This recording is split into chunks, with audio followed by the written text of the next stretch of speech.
আসসালামু আলাইকুম সুপ্রিয় দর্শক, চলে আসলাম এই মুহূর্তে পাওয়া সবচেয়ে গুরুত্বপূর্ণ আবহাওয়ার বিরাট আপডেট নিয়ে। বঙ্গোপসাগরে তৈরি হওয়া ঘূর্ণিঝড় মন্থা নিয়ে ভয়াবহ দুঃসংবাদ দিল আবহাওয়া দপ্তর।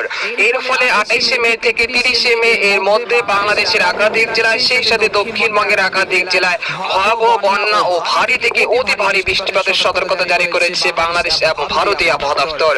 আজ 22 মে বৃহস্পতিবার এবং আগামীকাল 23 মে শুক্রবার কেমন থাকতে চলেছে আগামী 24 থেকে 48 ঘন্টার আবহাওয়া।